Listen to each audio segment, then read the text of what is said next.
a trabajar una serie, digamos así, que es una frase muy conocida y es pasa y ayúdanos.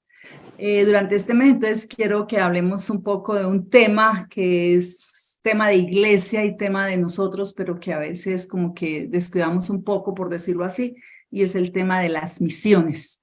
Entonces, quiero, en esta mañana no voy a predicar, digámoslo en el sentido estricto de la palabra, sino voy más a dar una clase, quiero hoy actuar más de maestra, por decirlo así. Y el tema para esta mañana son misiones locales con alcances globales. Entonces, como les dije, voy a estar compartiendo. Y hay un libro de los que he leído en torno a las misiones, no sé si alguna vez lo han leído, se llama Teología de Perros y Gatos.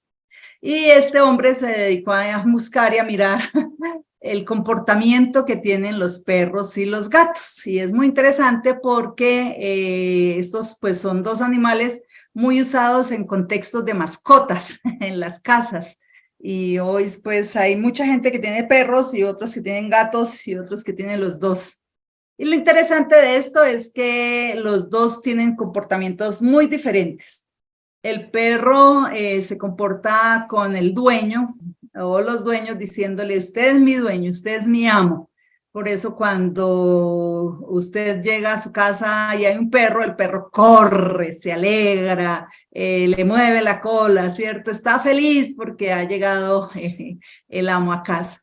Y él siente, pues, hablándolo en términos que podamos entender, que todo lo que él recibe sencillamente es porque el amo se lo quiere dar y él vive en función del amo. Los gatos, si ustedes dan cuenta, el comportamiento es diferente. Ellos son independientes, poco necesitan de los amos, ellos tienen sus espacios, son autónomos y es interesante porque ellos sienten que ellos son los amos. Que la persona que es el dueño de ellos les debe la comida, les debe el sobarlos, por ejemplo, algunos se acuestan en la cama y que nadie les toque la cama si ellos están ahí. Es bien interesante el comportamiento y la diferencia que ellos tienen. Y él habla de que algunos creyentes, o que los creyentes en su gran mayoría vivimos nuestra relación con el Señor o como perros o como gatos. Y traje esta ilustración de este escritor porque básicamente tenemos que hacernos dos preguntas. Y la primera pregunta que precisamente él nos plantea es, ¿para qué vino Cristo a la tierra? Y si ustedes quieren, pueden abrir sus micrófonos y compartirnos. O la otra es, ¿por qué fue necesaria la muerte de Cristo en la cruz? A ver, pueden abrir sus micrófonos y darnos sus opiniones. ¿Por qué fue necesario que el Señor muriera? ¿Y para qué vino Cristo a la tierra? Bueno, vino para dar gloria al Padre, para glorificar al Padre y ser obediente. Mercedes. Sí. Yo diría en una sola palabra, entre nosotros que estudiamos bastante la Biblia, redención, ¿cierto? Muy bien. Muy bien, listo. Muchas gracias por los que han compartido y quiero mostrarles que son dos propósitos generales. El uno es precisamente ejercer, le podemos usar y todo eso está, lo que llamamos la salvación o lo que llamamos redención, ¿cierto? Y básicamente en términos generales es lo que es ejercer el ministerio de la reconciliación. Y el primero está pues relacionado con la salvación, ¿no?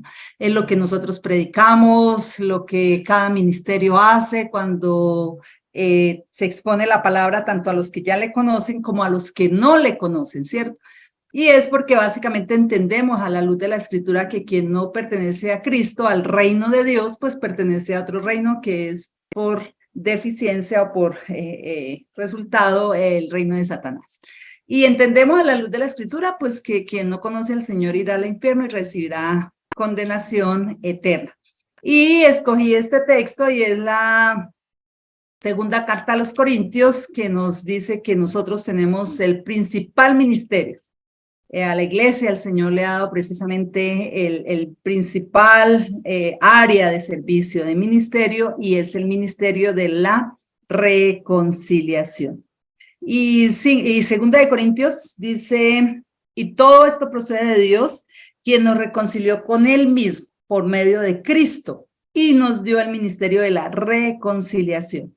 Es decir, que Dios estaba en Cristo reconciliando al mundo con él mismo, no tomando en cuenta a los hombres sus transgresiones, y nos ha encomendado a nosotros la palabra de la reconciliación. Y esto es nuevamente, creo que el quehacer de todos nosotros, ¿no? Tanto como creyentes, pues como ministros del Señor. Y el segundo gran propósito de por qué vino Cristo a la tierra, de por qué tuvo que ir a la cruz, es para llevar o para devolverle, como lo han dicho ustedes también, la gloria al Padre. Y en últimas es para que la gente, las tribus, las lenguas, las naciones terminen adorándole. Hay muchos textos que pudiéramos usar, pero básicamente en esta ocasión, en este momentico, quiero usar pues uno que es muy conocido y es el texto de Apocalipsis, en la gran adoración, en la escena de la adoración celestial del capítulo 4 y el capítulo 5, en el que nos dice el versículo 9. Y cantaban un cántico nuevo diciendo, digno eres de tomar el libro y de abrir sus sellos, porque tú fuiste inmolado y con tu sangre compraste para Dios a gente de toda tribu, de toda lengua, pueblo y nación. Entonces, básicamente, precisamente la misión del Señor al venir a la tierra tiene un segundo gran propósito, devolver la gloria perdida y así que las naciones terminen adorándole. Y un texto que creo que puede ser también el énfasis para nosotros es precisamente el Salmo 96:3. ¿Qué es misiones? Es que el mundo, que todo el mundo le adore. Y esto lo dice el Salmo 96:3, uno de los tantos textos que nosotros podemos usar. Llevar a los pueblos, a las tribus, a las naciones a adorar al Señor. Me encanta esta imagen, la aprendí de un ministerio en el que yo sirvo y es el Ministerio de Lanza en Escuelitas, y es acerca de la misión en la teología bíblica. Y es que cuando nosotros miramos la escritura, hay muchas formas de ver, ¿no? Digamos gráficamente lo que es la palabra del Señor, pero me gustó mucho esta. Él hablaba de que esto es como 4 sillas. Algunos hablan de 4 y otros hablan de 6. Y es que cuando leemos los primeros capítulos de Génesis, encontramos que todo era bueno, capítulo 1 y capítulo 2, ¿no? Cuando el Señor creó la tierra y después cuando crea a Adán y a Eva, dice, y era bueno, y al final, y era bueno en gran manera. Tristemente en el capítulo 3, pues encontramos, ¿no? Cómo vino y cómo entró el pecado, y cómo todas las relaciones fueron afectadas. Se dañó la relación de Dios, del hombre con Dios, la relación del hombre con el hombre, la relación con nosotros mismos. Hay días en los que nos levantamos que ni nosotros mismos nos encontramos de dónde agarrarnos.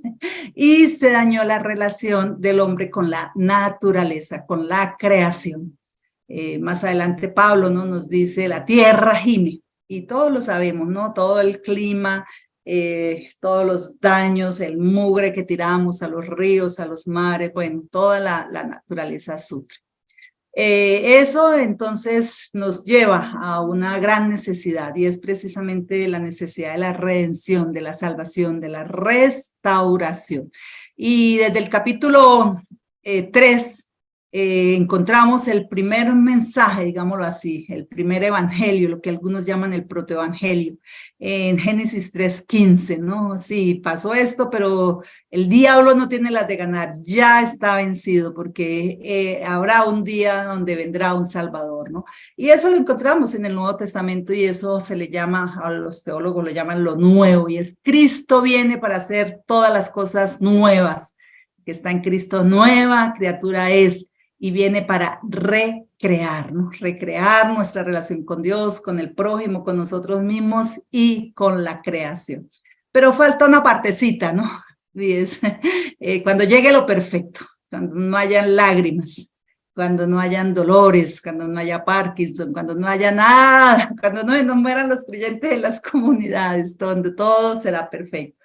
Pero si ustedes se dan cuenta, desde capítulo 3 del libro de del Génesis, y mucho más específico desde el capítulo 2 del libro, 12 del libro de Génesis, aparece una promesa. Y es la promesa precisamente de un Salvador, de un Redentor y de alguien que viene para restaurar la gloria perdida, porque toda persona que no vive para el Señor no le adora, no vive para adorarle. Y cuando el Señor Jesucristo viene, entonces comisiona a sus discípulos y les da una misión. Cuando leemos los evangelios y cuando leemos el libro de Hechos, ¿no? Encontramos cómo ellos entendieron esto. Esto que yo hago con ustedes, ustedes después lo harán con otros y harán discípulos y recibirán el Espíritu Santo y serán testigos en Jerusalén, en Judea, en Samaria y hasta lo último de la tierra. Entonces, si nos damos cuenta, desde el libro de Génesis hasta el libro de Apocalipsis, todo el proyecto divino es precisamente la misión de Dios, es establecer el reino de Dios sobre la tierra. Ahora, cuando pensamos en esto, pues ahora vamos a mirarlo, digamos, un poquito más específico. Hay un plan de Dios para las naciones. El Señor llamó entonces a Abraham, no vamos a leer todas estas citas, ustedes creo yo la mayoría las saben. El Señor lo llamó para bendecir las familias de la tierra. Y a través pues de Abraham viene Isaac, después Jacob, las 12 tribus, y ahí se conforma Israel. Y el propósito de Dios conformar a Israel precisamente era para mostrar su gloria entre las naciones de la tierra. Y cuando miramos, no solamente Dios llamó a Abraham, a Israel, sino Dios está comprometido en las misiones. Ese texto sí lo quiero leer, Hechos capítulo 4, el versículo 12. En ningún otro hay salvación, porque no hay otro nombre bajo el cielo dado a los hombres en el cual podemos ser salvos. Es decir, Dios está comprometido en un plan para todas las naciones. Y como vimos en el cuadrito anterior, Dios entonces llamó, convocó, formó la iglesia. La iglesia es el sueño de Dios. Él sabía todo lo que iba a pasar, conoce nuestros pecados, nuestras debilidades, pero aún así, Él le apostó a la iglesia. Y la meta más alta en todo creyente, todo cristiano, es precisamente llevar a que los pueblos adoren al único Dios. Y nuevamente, cuando leemos toda la escritura, es el Señor diciendo, solo hay un Dios, solo hay un soberano, solo hay un amo. Solo hay un Señor, solo hay un Rey. Y la adoración es atribuirle a Dios un valor supremo y expresarlo por medio de nuestras actitudes, por nuestras acciones, al alabarle, al servirle y al reflejarlo en nuestras vidas. Y nuevamente, me gusta mucho ese acercamiento que hace este hombre, en que no solo es que Él vino para salvarnos, porque no nos quedamos en un humanismo, es que nos salva para que nosotros le adoremos y para que la gloria de Dios sea restablecida. ¿Qué sucedió en el Antiguo Testamento? Dios llamó a Israel y los creó para bendecir las familias de la tierra. En el libro de Éxodo, el Señor los llama y les dice, ustedes son sacerdotes, nación santa, pueblo adquirido por Dios, ¿para qué? Anuncien, ¿no?, las virtudes de aquel que los ha llamado. Es decir, ellos tenían como nación dar a conocer su nombre entre las naciones. Pero por la historia sabemos, ¿no?, que la nación que dijo no queremos ser igual a los otros pueblos. Queremos que un rey nos gobierne. Y que todo el tiempo el Señor les dio instrucciones, enseñanzas. Mire, solo soy yo, no acepto que ustedes vayan y adoren a otros dioses, que hagan sus sacrificios a dioses paganos, que vivan como esos pueblos. Pero pues por la historia de todo el Antiguo Testamento conocemos que Israel fracasó, que ellos dijeron no queremos las bendiciones para nosotros, creemos que somos la última Coca-Cola del desierto, pero que no queremos ser el instrumento, es decir, ellos fracasaron como misioneros. Y por eso el Señor entonces los tuvo que enviar al exilio. Les dijo, pues bueno, ustedes no quieren a las buenas dar a conocer mi nombre entre las naciones, entonces yo los voy a desplazar, los voy a sacar, y los llevó a Siria. los llevó a Babilonia, ¿no? Y entonces ahí encontramos historias como las de Esther, historias como las de Daniel, historias como las de Ezequiel, donde ellos mostraron que solo había un Dios, porque Dios una y otra vez les estaba diciendo es que a través de ustedes yo doy a conocer mi gloria y mi nombre para que sea conocido sobre las naciones de la tierra. Como Israel fracasó, entonces Dios dijo, volveré a crear un nuevo pueblo. Pero no lo haré ahora de manera geográfica, no de una sola familia, que crean que ellos son los únicos y que los demás no tienen derecho. Lo haré a través de una familia de todas las naciones de la tierra. Y esto lo encontramos, y este es un texto pues muy conocido, ¿cierto? Y ustedes serán testigos, y ustedes llevarán el evangelio hasta lo último en la tierra. Y fue, ¿no?, el mensaje final de nuestro Señor, tanto en los evangelios como precisamente en el libro de Hechos. Y Mateo 28, pues que es un texto tan conocido, dice, vayan pues y hagan discípulos de todas las naciones, bautizándolos en el nombre del Padre, del Hijo y del Espíritu Santo, enseñándoles a guardar todo lo que les he mandado. Y recuerden, yo estoy con ustedes todos los días hasta el fin del mundo. Entonces, hay una instrucción del Señor para todo creyente, porque todo creyente él es el responsable de ganar el mundo para el Señor. Fue un riesgo porque él tuvo que venir a la cruz y morir, pero él espera precisamente que no le fallemos. Y eso lo entendió la iglesia primera. Cuando leemos el libro de Hechos, ¿no? Ustedes recibirán el Espíritu Santo y serán testigos en Judea, en Jerusalén, en Judea, en Samaria y hasta lo último de la tierra. Y encontramos que cuando la iglesia comenzó a acomodarse, el Señor tuvo que volver a hacer lo mismo que había hecho en el Antiguo Testamento y desplazarlos, sacarlos. Y después en el capítulo 3 encontramos cómo el Señor llama a un equipo para que vayan a hacer ese trabajo en otras latitudes de la tierra. Mateo nos sigue recordando que la iglesia local es el primer instrumento del Señor, que Dios puede hacerlo y efectivamente lo está haciendo porque la gente necesita conocer del Señor, pero que nosotros somos el instrumento divino y que la responsabilidad no es para un grupo, sino para todo creyente. Yo recuerdo una vez a Manuel diciéndonos cuando una persona se convierte a los 3 minutos es un misionero, y no porque haya una distancia de 3 minutos, sino para tratar de explicar que todo creyente es un misionero, que todo creyente es llamado para obedecer la gran comisión. Tristemente nosotros, por las herencias que traemos, hemos hecho separaciones, ¿no? Entonces aquí hay un grupo de misioneros, aquí hay un grupo de evangelistas, y ellos son los que hacen la tarea, 5, 10, 20, y el resto de la gente cree que ellos no tienen esta responsabilidad.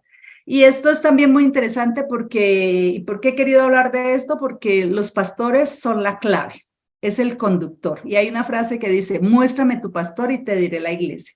Si el pastor tiene interés por la misión, la iglesia sentirá ese corazón.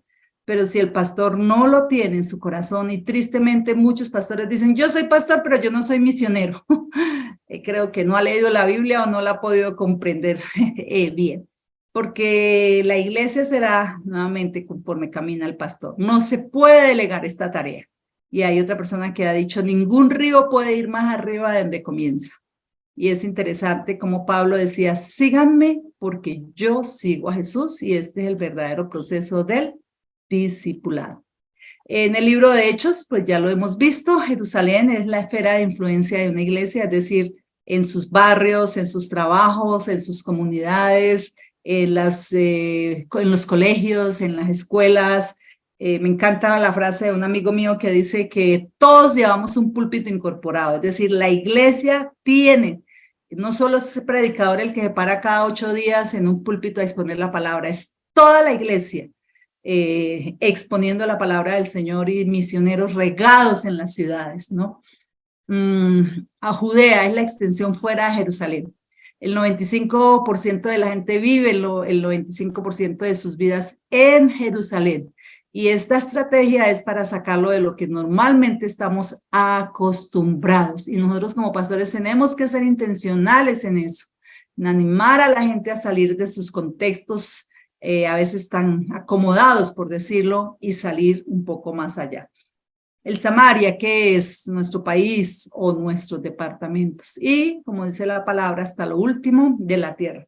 Cuando miramos el libro de Hechos, nos damos cuenta que este es el texto central, esta es la ventana del libro de Hechos. Y cuando miramos todo el desarrollo del libro, nos damos cuenta que este efectivamente se cumplió. Primero Jerusalén, están centrados ahí en el templo, están centrados en los apóstoles, pero después se va abriendo el abanico y ya no solo son los apóstoles, ahora es todos los creyentes, toda la iglesia, iglesias en casa y todo el mundo comprometido. Y si no, ¿cómo entender que en 30 años, que es el desarrollo histórico del libro de Hechos, ellos lograran llegar hasta todo el imperio? Llegaran, como dice aquí, hasta lo último de la tierra. Y el libro, ¿no?, comienza hablándonos de todo lo que es la obra del Pentecostés en Jerusalén, pero termina con Pablo predicando en Roma. Ahora, ¿para qué nos ayuda a entender esto, la palabra? Creo que las estadísticas a veces son necesarias. Se cree, hace algunos días salió en las noticias que el niño número 8.000 millones había nacido, es decir, hay 8.000 millones de habitantes en el mundo. Y estas estadísticas pues pueden cambiar de acuerdo al escritor, pero algunos dicen, yo creo que en este momento estamos llegando por ahí a los 3 millones, a los 3.000 millones en todo el mundo, y cuando se habla del cristianismo se incluye todo lo relacionado con Cristo, aún los católicos, aún los adventistas, otra vez, todo el que tenga alguna relación. Nuevamente, estos son estadísticas.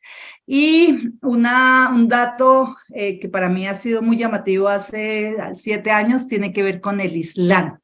Son 1.800 millones de musulmanes. Por ejemplo, en este momento ellos están en lo que es el Ramadán. Y el Ramadán son 30 días de ayuno, donde ellos no toman ni siquiera agua. Como les dije al principio, el Señor me acaba de permitir un viaje al Medio Oriente, en el cual llegué ayer. Y yo, pues muchas cosas uno a veces las escucha, pero otra cosa a veces verla. Estaba impresionada la primera ciudad a la que llegamos. Uno ve las mezquitas sobresalir, porque así como aquí sobresalen las cúpulas de las iglesias con una cruz arriba, allá sobresalen las como torres, algunas tienen una y la máxima es, por orden del gobierno, la máxima son 7, todas con una media luna. Y yo pregunté, ¿cuántas mezquitas hay aquí? Dijeron más de 3.000.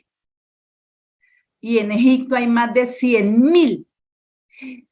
Y recordé mucho la frase de CPC, ¿no?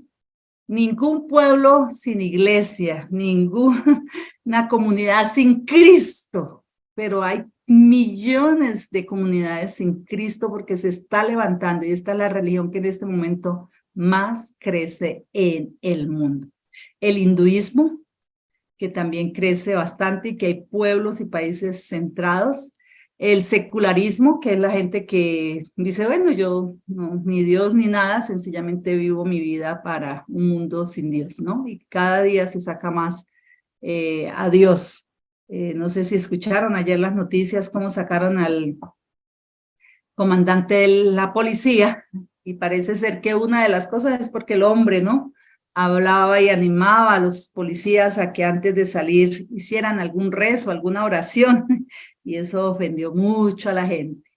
El budismo, y no hay 400.000 misioneros en el mundo. Tratemos de mirar otra vez, 8.000 millones de personas en comparación, o lo resumamos mejor en 5.000 millones de personas que no conocen al Señor y solo hay 400.000 personas dedicadas a ese trabajo. Otra vez, entendiendo que hay dos términos, ¿no?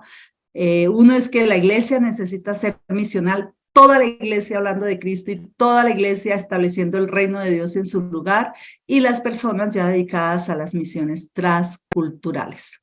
En ese asunto de estadísticas, entonces, como les decía, por estadística se cree que son 5.000 millones de personas sin Cristo, que cada día hay una altísimo porcentaje de gente que muere sin el Señor y que 1.500 millones de personas nunca han oído hablar de Cristo.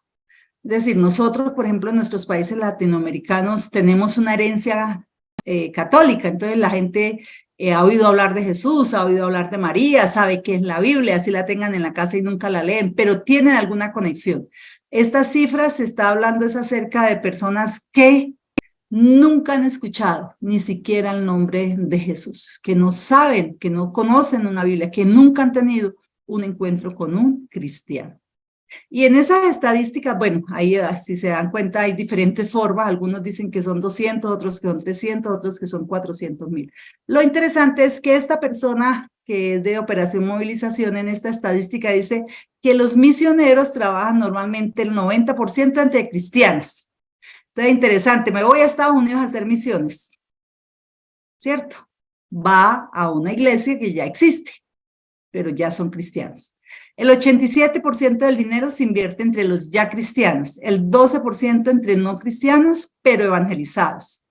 Solo el 1% de la gente que va a hacer misiones trabaja entre los no alcanzados.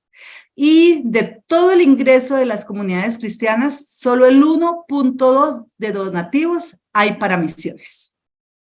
Y si en algo pecamos nosotros en América Latina, es en nuestra incapacidad de ser dadores, de ser donantes. Nosotros recibimos mucho, ¿no? Un ministerio de otros países muy paternalista, que nos dieron, pero que no nos enseñaron a dar. La gente se ofende cuando uno les habla de dar para misiones. En torno al evangelismo, quiero hacer énfasis sobre esto, ¿no? Es la acción evangelizadora entre los que todavía no conocen el evangelio. Y miremos esta cifra, cada 10 segundos, 27 personas mueren. 2 budistas, 4 hindúes, 6 musulmanes, 7 cristianos nominales, es decir, que se dicen cristianos, pero que ni lo uno ni lo otro, ¿no? Así sean católicos o así sean evangélicos. 7 ateos, agnósticos o de ninguna práctica religiosa. Es decir, mientras nosotros estamos aquí en esta mañana, 26 personas se están muriendo cada 10 segundos sin el Señor. Entonces, quiero mostrarles acerca de la urgencia que hay. ¿Y por qué? Porque las personas que están en Cristo están en el corazón del Señor. Por 2 razones. Uno, porque necesitan ser librados de la condenación eterna, y lo otro, porque esas personas no viven para adorar al Señor. Y los misioneros, dicen las explicaciones, que son evangelistas al ser necesariamente o esencialmente predicadores del evangelio. Ahora, ¿por qué es esto importante? El evangelismo está relacionado con el discipulado. Normalmente recibimos, o por lo menos esa fue la formación que yo recibí, ¿no? Que hay que evangelizar, y hay que hacerlo. Pero pareciera que nos quedamos ahí, no pasamos al siguiente paso, que es el discipulado. Y hemos reducido el discipulado a una clase, pero resulta que el discipulado tiene que afectar la cabeza. Esto incluye la verdad bíblica que transforma nuestras creencias. La gente a veces, empezando por mí misma, a veces sabemos muchas cosas, pero no bajan ¿a dónde? Al corazón. Y yo recuerdo una vez que CPC convocó a un curso de evangelismo y yo fui con el pastor, el hermano Pedro, y el hombre que nos estaba enseñando decía que mucha gente va a ir al infierno por 25 centímetros, porque una cosa es lo que sabe en su cabeza, pero otra cosa es lo que baja hasta su corazón. Mucha de la información que la gente recibe en nuestras comunidades no se aplica, no se vivencia, porque el discipulado tiene que afectar el corazón, porque esto incluye un estilo de vida y el desarrollo del carácter. Nosotros encontramos en nuestras comunidades gente que sabe, le predican a usted, le leen textos, le repiten, le oran, pero que sus vivencias están totalmente, o en la gran mayoría, divorciadas. Y el discipulado tiene que llevar a las personas a acciones. Por eso el discipulado necesita afectar la cabeza, el corazón y las manos.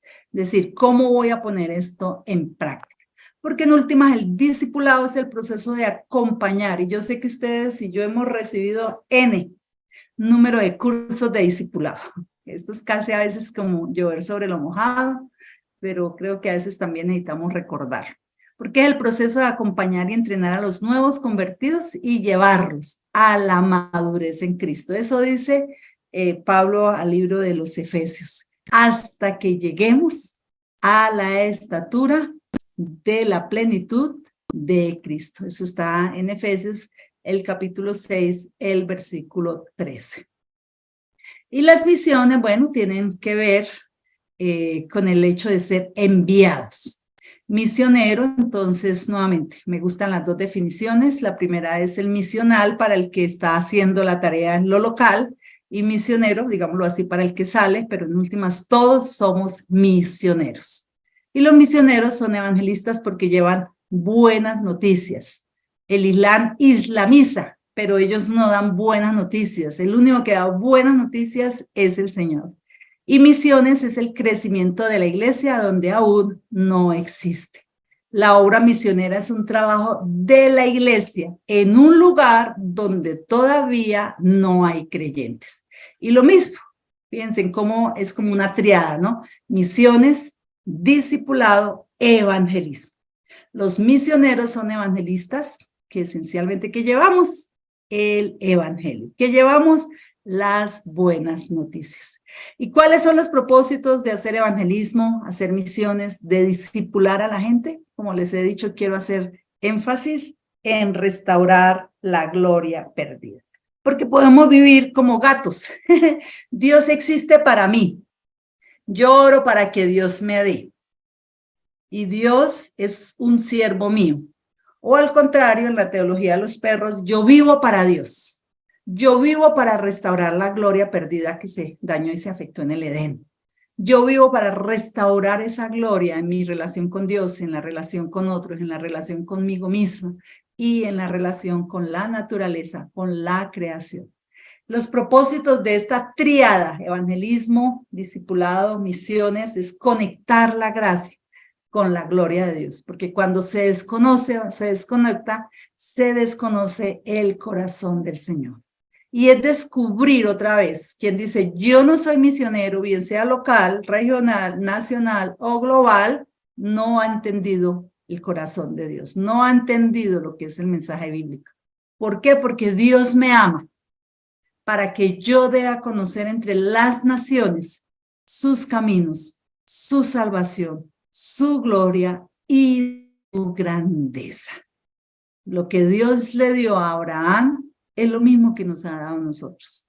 Lo que Dios le dijo a Israel es lo mismo, pero como Israel fracasó, entonces ahora Dios levantó a la iglesia. ¿Y quién es la iglesia? Toda la iglesia, no solo el pastor, no solo el líder de misiones, el líder de evangelismo, toda la iglesia dando a conocer la gloria de Dios entre las naciones. También Romanos nos dice que el propósito de esta triada tiene que ver con pagar nuestra deuda a las naciones. Por eso Pablo decía, yo soy deudor. Dios envió a su Hijo, el Padre envió a su Hijo para que muriera por mí, por lo tanto, yo soy deudor para que otros le conozcan.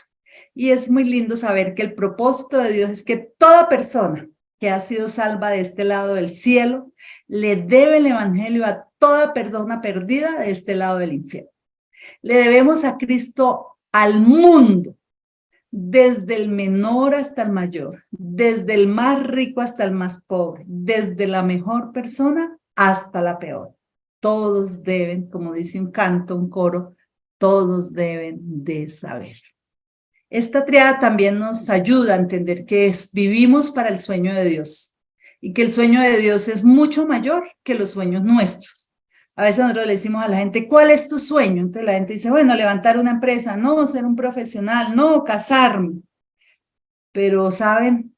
Si vivimos así, vivimos como los gatos, que creemos que nosotros somos los amos. Cuando el amo, el Señor, el Rey, el soberano, es Él. Y el sueño de Dios es que la cosecha sea recogida. Hay en la actualidad casi 6.000 millones. Nuevamente, esto es sumando los varios grupos que no son seguidores de Cristo y que en este momento están separadas de Dios por su pecado. Y que si nada cambia, pasarán la eternidad en el infierno. Saben, el Señor también vino por ellos. Y las buenas noticias es cuando son las buenas noticias a tiempo. A veces escuchamos a decir a la gente, ¿por qué Dios no vino antes? Antes de que yo me dañara la vida, antes de que tomara malas decisiones, antes de que cayera en esto, en aquello. Y uno entiende que hay una soberanía, yo la entiendo, pero también hay una responsabilidad nuestra. Y las buenas noticias son cuando llegan a tiempo, cuando la persona dice, Dios llegó a través de esta persona justo en el momento en el que yo lo necesitaba. Y ese es el sueño de Dios, que la gente lo conozca. ¿Cómo hacerlo? Ya también posiblemente algunos han escuchado y para algunos es refrescar o para algunos otros es conocer. Una forma es la oración.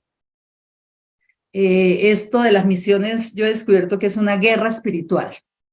Y es una guerra espiritual no solo por el que no le conoce. La palabra del Señor dice que el Dios de este siglo ha cegado el entendimiento de los incrédulos para que no les resplandezca la luz de Cristo. Entonces es una guerra. Por eso mucha gente quiere o no lo hace porque dice, no, yo comienzo a analizar y me comienzan a venir problemas. Eso es una mentira, pero también es una guerra, porque precisamente necesitamos salir de nosotros mismos para orar, para llevar el mensaje, para romper esos miedos, para obedecer al Señor, ¿no? Entonces, orando se establece el reino de Dios. Y puede ser que usted no vaya al Medio Oriente y no vea las cúpulas y no escuche 5 veces al día a los musulmanes en su gran lamento llamando a la gente a la oración. Puede ser que usted no tenga la oportunidad, aunque ya ellos están en nuestros países, ya no hay que ir tan lejos. Pero puede ser, demos esa gracia. Pero saben, los mapas, las historias, ahora con tantas facilidades, podemos escoger pueblos, naciones, tribus y lenguas para orar que el Señor, en primer lugar, despierte la iglesia. Yo creo que la iglesia necesita ser movida. Ese es uno de mis motivos de oración todos los días. En este viaje que el Señor me permitió hacer durante estas 2 semanas, yo estaba muy feliz y una de las razones de mi felicidad es porque por fin, en la misión a la cual el Señor me ha permitido pertenecer durante 50 y pico de años, hay un deseo de hacer misiones en Colombia hacia afuera, porque este es el momento de los latinos. Todos los estudiosos de las misiones dicen que es el momento para que los latinos seamos ahora una fuerza misionera. Y por eso necesitar, porque la iglesia sea despertada, porque el Señor provea todos los recursos y porque las puertas se abran para que se haga la gran comisión. La otra posibilidad es yendo. Usted va a decir, pero no, es que yo no puedo mover a la gente hasta el otro lado del mundo. Y puede ser, aunque yo creo personalmente que el dinero nunca puede ser un obstáculo, pero usted puede sacar a sus creyentes. Aquí mismo en Medellín hay pueblos, hay barrios, hay comunidades, se puede hacer misión. Una persona puede ir una semana, puede sacar sus vacaciones, puede decir este mes yo lo voy a dedicar a ir a otra cultura, a otro pueblo, a otro barrio para predicar del Señor. Ofrendando, incluir en el presupuesto de la iglesia, entender que todos los días son misioneros y que Dios pedirá cuenta de nuestro dinero. Y ahí nuevamente, teología de perros o de gatos. El dinero que tengo es para el uso mío. O al contrario, teología de perros. Es que mi dinero, el dinero que tengo yo, solo soy administrador, porque el dinero es del Señor. Y todo lo que tengo, Él me lo ha dado. A mí me impresiona, por ejemplo, se cree que la iglesia, una de las iglesias que más da plata para las misiones en el mundo es una iglesia bautista de Estados Unidos. Y lo que ellos dan en un año, los árabes lo dan en 3 días. A ellos no les importa construir mezquitas, a ellos no les importa invertir lo que sea para que el Islam sea conocido. No les importa dar el dinero, las finanzas, para que Alá sea mostrado como el gran profeta.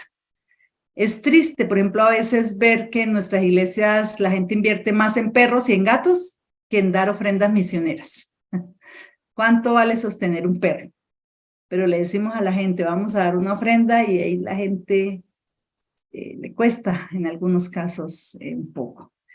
Podemos recibir misioneros, podemos investigar, estudiar, decir, yo quiero aprender de esto. Como les dije al principio, yo hasta hace 7 años, por ejemplo, yo creía que yo estaba llamada a hablarle de Cristo al borracho, al vecino, al católico, al que va en el bus, al que va en el taxi, y eso es verdad.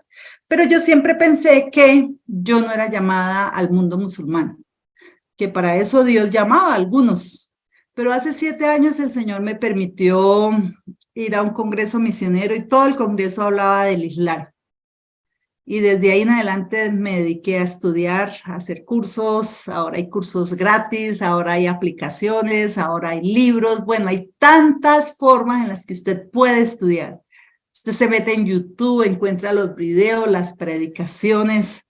Es ser intencionales en asuntos como estos.